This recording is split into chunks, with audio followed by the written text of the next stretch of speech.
Question our में 3 बड़ी खबरों के साथ हम हाजिर हैं और आइए सबसे बड़ी खबर आज आपके सामने पेश करते हैं। आखिरकार ऐसा क्या हुआ कि महेंद्र सिंह धोनी चुप रहे? पूरे पत्रकार सम्मेलन में एक के बाद एक उनसे 5 सवाल पूछे गए। आखिरकार इस देश पर कैसे, इस देश में तमाम लोग जो है आज वो कैसे क्रिकेट पर विश्वास कर सकते हैं? फिक्सिंग एक बहुत बड़ा मसला है, लेकिन महेंद्र सिंह धोनी चुप रहे। जब सवाल पूछे जाते थे तो धोनी सिर्फ मुस्कुराते थे, चुप रहते थे और फिर उस पूरे कार्यक्रम के संयोजक कहते थे आगे बढ़िए, अगला सवाल, अगला सवाल। लेकिन सवाल ये कि महेंद्र सिंह धोनी चुप क्यों रहे?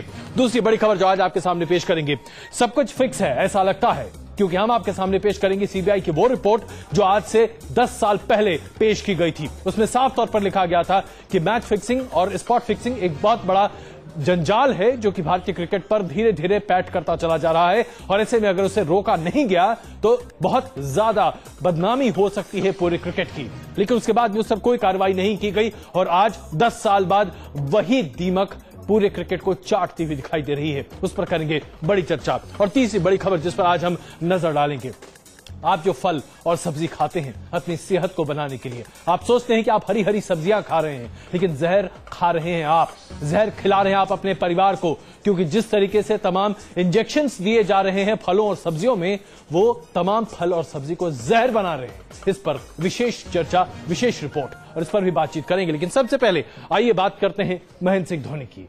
महेंद्र सिंह धोनी चुप रह गए, क्या यह संभव था? महेंद्र सिंह धोनी एक ऐसे कप्तान है जो कि किसी भी मौके पर बिल्कुल नहीं चुप बैठते हैं, आगे बढ़कर फ्रंट फुट पर सब कुछ खेलते हैं। लेकिन आज बैकफुट नहीं, आज तो बस उनकी जुबान बंद थी। और यह सवाल आज खड़ा कर रहा है कि आखिरकार क्रिकेट में क्या यह चुप्पी हमेशा के लिए क्रिकेट के जो जेंटलमैन्स गेम जिसे कहा जाता था उसे खत्म तो नहीं कर देगी? पहला सवाल ये कि स्पॉट फिक्सिंग को लेकर आपका क्या मत है? दूसरा कि चैंपियंस ट्रॉफी में स्पॉट फिक्सिंग का कहीं कोई खिलाड़ियों में असर दिखाई दे रहा है? आप इसका जवाब दीजिए।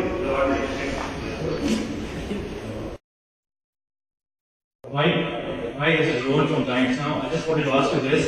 You're the captain of the Indian cricket team. You lead the Indian cricket fraternity at this point of time. Indian cricket has been hit by the biggest crisis since 2000, and yet we haven't heard from you. You didn't attend to IPL press conferences. Now you are here. You're not willing to answer. Why is it that there is no voice from your side, being the Indian captain, the leader of Indian cricket at this point of time? Why is this silence?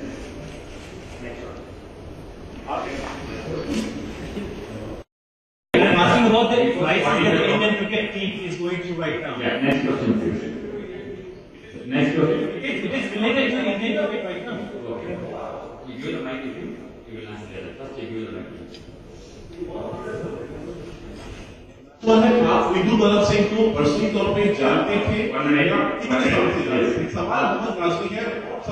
Last 4 questions. 1, 2, 3, 4. You give the mic to you. You will answer that. First, you give the mic.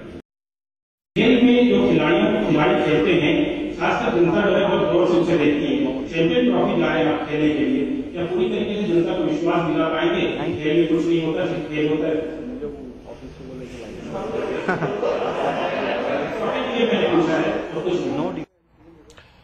अब आप इसे बेबसी कह सकते हैं, आप इसे मजबूरी कह सकते हैं, आप इसे बीसीसीआई के नियमों के तहत बीसीसीआई के मंच पर अपनी बात बेबाकी से न रख पाने की एक कोशिश कह सकते हैं। लेकिन महेंद्र सिंह धोनी मुस्कुरा जरूर रहे थे, लेकिन इसमें कोई शक नहीं है कि अंदर ही अंदर शायद अपने आप को कभी माफ ना कर पाए, क्योंकि आज उनकी चुप्पी भारतीय क्रिकेट पर एक बहुत बदनुमा दाग की तरह दिख रही थी। हर कोई ये जानना चाह रहा है कि आखिरकार इस फिक्सिंग के मामले पर महेंद्र सिंह धोनी क्या कहना चाहते हैं। एक ऐसे क्रिकेटर, एक ऐसे कप्तान जिस पर हर किसी ने भरोसा किया, क्या आज ये देश उन पर और उनके साथियों के द्वारा जो क्रिकेट खेला जाएगा उस पर यकीन कर सकता है? पद्मपति जी के साथ साथ अतुल वासन भी हमारे साथ होंगे। सबसे पहले पद्मपति जी, आपसे हम जानना चाहेंगे, जिस तरीके से आज महेंद्र सिंह धोनी चुप रहे, क्या यह सही था?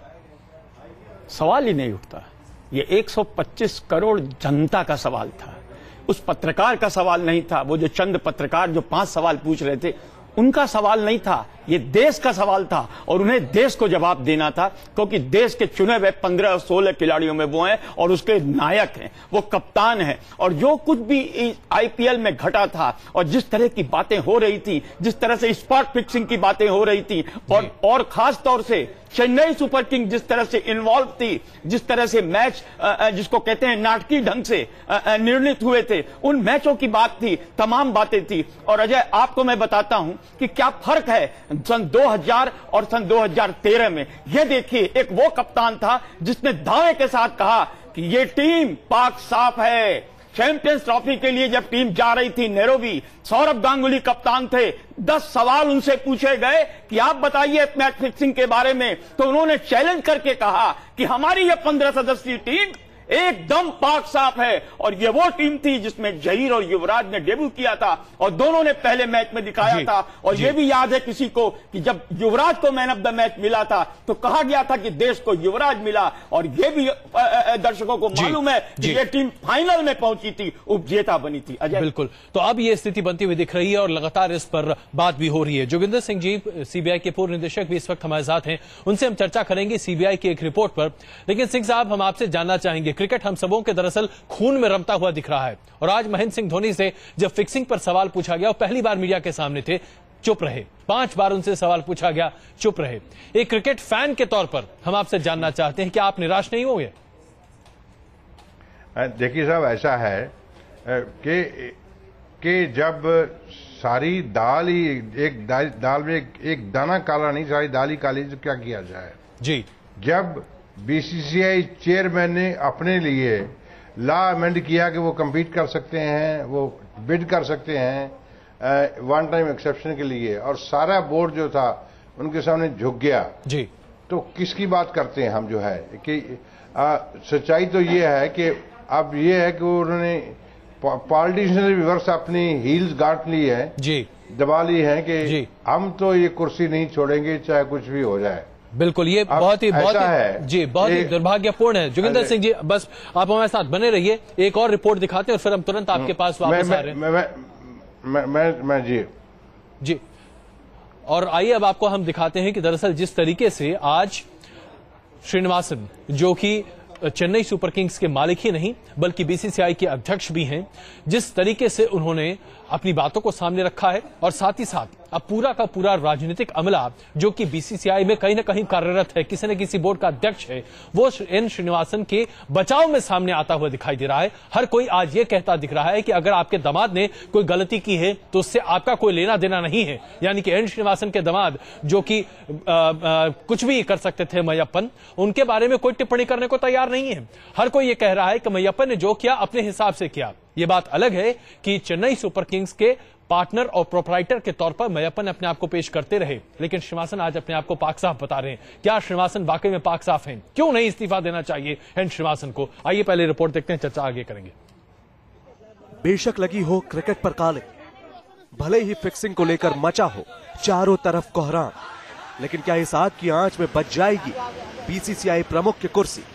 आईपीएल में स्पॉट फिक्सिंग में क्रिकेटर्स के फंसने और फिर अपने ही दामाद के दामन पर लगे सट्टेबाजी के दागों ने बोर्ड अध्यक्ष एन श्रीनिवासन की कुर्सी को भले ही जोर का झटका दिया हो, लेकिन करीब 2 हफ्तों के हो हल्ले के बाद लगता है कि भारतीय क्रिकेट को चलाने वाला खुनबा श्रीनिवासन की कुर्सी बचाने के लिए एक हो गया है। इसी का नजारा था कि दामाद की गिरफ्तारी के बाद मुंबई पहुंचने वाले श्रीनिवासन ने पहले मुंबई में I have done nothing wrong. I have no intention to resign. और फिर कोलकाता में कदम रखते ही प्रेस कॉन्फ्रेंस में इस्तीफा न देने का ऐलान कर दिया। I have not been asked by anybody to resign. To the contrary, my support is complete, and I refuse to yield to unfair and motivated attacks. लेकिन हकीकत में बोर्ड अध्यक्ष के इन तेवरों को पहली ताकत बीसीसीआई के पूर्व अध्यक्ष जगमोहन डालमिया के रात्रि भोज से मिली, जहां श्रीनिवासन के खिलाफत में बोर्ड के 10 सदस्य भी नहीं जुटे। और भले ही शरद पवार की पार्टी एनसीपी श्रीनिवासन के इस्तीफे की मांग करती रही हो, बीसीसीआई के अध्यक्ष श्रीनिवासन को नैतिकता के आधार पर, सार्वजनिक जवाबदेही के आधार पर अविलंब अपने पद से त्यागपत्र दे देना चाहिए। लेकिन केंद्र सरकार में कानून मंत्री बने कपिल सिब्बल ने यह साफ करने में देर नहीं लगाई कि बीसीसीआई के अंदरूनी मामलों में सरकार हस्तक्षेप नहीं करेगी। और तो अब जम्मू कश्मीर क्रिकेट के आका फारूक अब्दुल्ला के मिले साथ से बोर्ड अध्यक्ष श्रीनिवासन का जाना बेहद ही मुश्किल नजर आने लगा है। Why should he resign? Why shouldn't he? His Why? son-in-law is involved. How does it matter? My son-in-law may be involved. Does it mean that I have to resign? Let the investigation show. If in the investigation it comes that Srinivasan has been responsible in this, obviously he will go. He's an honorable man. He will resign. साफ है, cricket के माथे पर भले ही कितनी ही कालिक क्यों न लगी हो, लेकिन खेल के पीछे का खेल कैसे खेला जाता है, ये शायद क्रिकेट के आका अच्छी तरह से जानते हैं। और इसी का नतीजा है कि स्पॉट फिक्सिंग और सट्टेबाजी के दागों से कलंकित होने के बाद भी क्रिकेट बदहाली के साए में सिसकियां लेकर यूं ही जीने को मजबूर है। Sports desk, news nation. तो जरा आप देखिए, एक तरफ तो उनके समर्थन में कैसे लोग खड़े हो रहे हैं और दूसरी तरफ सबसे मजेदार बात जो न्यूज नेशन लगातार उठाता चला रहा है, फिक्सिंग का यह मामला पिछले 15 दिनों से हम सबों पर हावी है। ऐसे में अगर किसी राजनेता के ऊपर कोई आरोप लगा होता तो विपक्षी पार्टियां जीना दुभर कर देती। आप याद कीजिए, केंद्रीय में सरकार में 2 मंत्री थे जिनके ऊपर भ्रष्टाचार का आरोप लगा था। उनके इस्तीफे के लिए भारतीय जनता पार्टी किस तरीके से पीछे पड़ी थी, लेकिन एन श्रीनिवासन के इस्तीफे के लिए कोई भी व्यक्ति, कोई भी राजनेता, चाहे किसी भी पार्टी का क्यों न हो, चुप्पी साधे बैठा है। और यही बात लगातार न्यूज नेशन उठाता रहा है कि आखिरकार इतनी चुप्पी क्यों है। हर कोई जो कि क्रिकेट बोर्ड में अध्यक्ष है, वो जो राजनेता हैं, आज कटिंग अक्रॉस पार्टी लाइंस, हर कोई चुप है। इस पर पहले रिपोर्ट देखिए। अतुल भी आ गए हैं, जोगिंदर सिंह जी भी हमारे साथ हैं और पदम जी भी हमारे साथ हैं, उनसे भी बातचीत करेंगे। लेकिन सबसे पहले ये रिपोर्ट। खेल से हो गया खिलवाड़, कुर्सी से चिपके हैं बीसीसीआई अध्यक्ष, लेकिन खामोश हैं खेल के ठेकेदार। देश में सबसे लोकप्रिय खेल क्रिकेट के दामन पर दाग लगे तो करोड़ों खेल प्रेमियों को उम्मीद थी कि भ्रष्टाचार की खिलाफत करने वाले क्रिकेट के हुक्मरान कम से कम यहां तो बोर्ड अध्यक्ष के खिलाफ आवाज बुलंद जरूर करेंगे। लेकिन करीब 2 हफ्ते के हो हल्ले के बाद ये उम्मीद भी हवा होते देर न लगी। इतनी बदहाली के बाद भी सरकार से इस्तीफे का राग अलापने वाले बोर्ड के उपाध्यक्ष अरुण जेटली भी खामोश हैं। जेटली के अलावा उन्हीं की पार्टी के युवा नेता और बीसीसीआई में जॉइंट सेक्रेटरी अनुराग ठाकुर भी खामोश हैं। तो क्रिकेट के माथे पर लगी कालिख पर आवाज कोई सरकार के कैबिनेट मंत्री और मौजूदा आईपीएल के कमिश्नर राजीव शुक्ला के गले से भी नहीं निकली। वो भी खामोश है। और खामोश हैं भारतीय क्रिकेट के वो तमाम दिग्गज जिन्होंने इस खेल को इस देश में बुलंदियों तक पहुंचाया। लेकिन खेल के पीछे के खेल में ये खामोशी क्यों छाई है, ये भला कौन नहीं जानता। तो आपसी भगत मिली भगत है, तुम मेरी पीठ खुजाओ, मैं तुम्हारी खुजाता हूं। तो यही परिस्थिति बनी हुई है और किसी को समझ नहीं आ रहा क्या हो रहा है। श्रीनिवासन से कोई लड़ना नहीं चाहता, उनको कोई कुछ बोलना नहीं चाहता, इसलिए क्योंकि इनमें से कोई न कोई अगला अध्यक्ष बनना चाहता है और उनको लगता है कि अगर श्रीनिवासन के सामने खड़े होकर हम कुछ बोलेंगे तो उसके जो 7, 8, 10, 15 वोट है वो हमें शायद न मिले।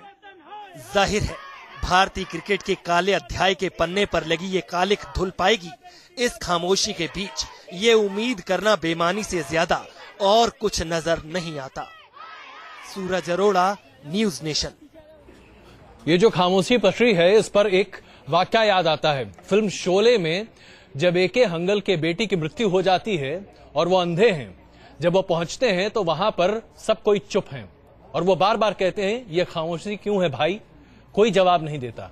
आज लगता है कि क्रिकेट मर चुका है और उसके तमाम रहनुमा खामोश बैठे हैं और यही सवाल हम सब लगातार उठा रहे हैं कि ये खामोशी क्यों है भाई। अतुल, हम आपसे जानना चाहेंगे, क्या कहेंगे, क्यों है सब लोग खामोश? देखिए, मैं इसमें दोनों पर्सपेक्टिव लेता हूं। मैं आपको पहले बता दूं, ये सबको ऑब्वियस है कि हमें अजीब लग रहा है कि इसमें अकाउंटेबिलिटी नहीं है, कोई भी सिंबॉलिक जेस्चर नहीं हुआ जिससे कि हमें तसल्ली हो सके कि कोई कोशिश हो रही है कि कुछ होगा। आज मैं धोनी की कॉन्फ्रेंस से बहुत मुझे दुख पहुंचा। मैं नाराज तो नहीं कह सकता, मेरी बहुत छोटी सी हैसियत है, मैं उनसे नाराज होकर पर मुझे लगता था कि आज मौका था उनके पास एक स्टेटमेंट देने का। डायरेक्ट क्वेश्चन आंसर ना करते पर कहते कि हम जानते हैं कि फैंस बहुत परेशान है, हम भी काफी प्रेशर से निकल रहे हैं और मैं चाहता